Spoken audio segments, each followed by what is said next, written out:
खुलुमबाय आंनि मुलुगनां बड' निउस चेनेलाव गासैखौबो गोसो गोथारै बरायहरनाय जाबाय।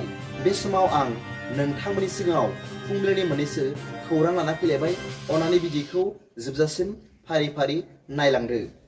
गिबि रादाबाव दं तामुलपुर जिल्लानि थाखाय जोबोद रंजाथाव खौरां। मानोना तामुलपुराव माखासे दारिमिन एबा इन्डास्ट्रि गायसननो थाखाय मिरु सोरखारा 21.65 कौटि रांनि अनसुंथाइ हरनो फोसावबाय। बे गोजोनथाव रादाबखौ मैया एमएलए दाइमारी बिथाङा समाजारि बिजोङाव फोसावदों आरो बिथाङा बुंदों दि तामुलपुरखौ फारफ्रोमथिंबो दैदेननाया आंनि सिमां। दारिमिनारि जौगानायजों आं गोदान साम्राज्य थिसननाय आरो ओनसोलनि जौगाथायनि जाथावनाखौ गोथौयै फोथायो। बे फोथायनायखौ बोखांनानै आं मानगोनां गाहाय मन्त्रि नरेन्द्र मदि आरो आसामनि बयजोंबो अनसायजानाय गिबि मन्त्रि डक्टर हेमन्त बिश्व शर्माखौ गोथौयै बाख्नायदों।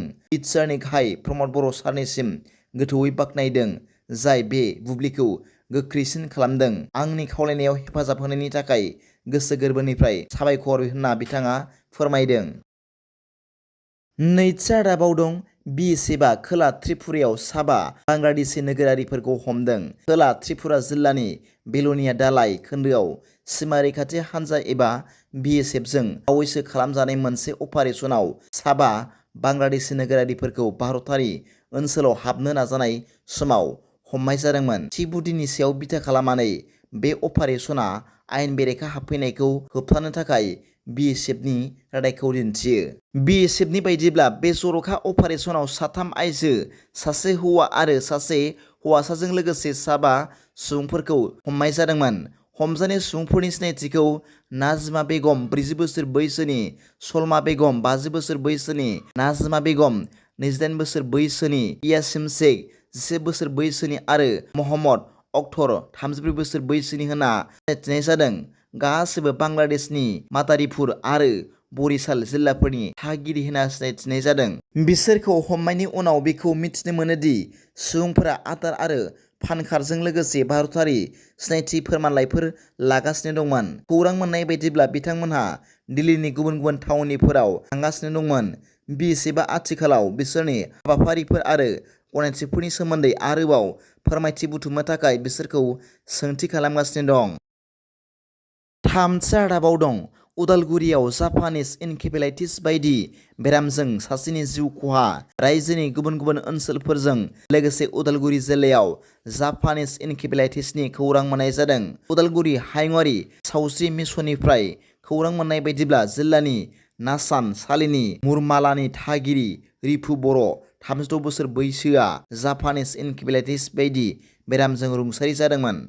बेराफारसेथिं अरांनि बिराट फ्राजा 2 आरो मासबादनि प्रमिला हुजुरि 72आ गथ' आरो बोराय आइजोनि देहायाव जापानिज इनकेफेलाइटिस बेरामजों नाख्रेबजादों। बेनि अनगायैबो जिल्लानि गुबुन 8 सुबुंफोरनाव जापानिज इनकेफेलाइटिस बायदि बेराम हमदांनो हादों।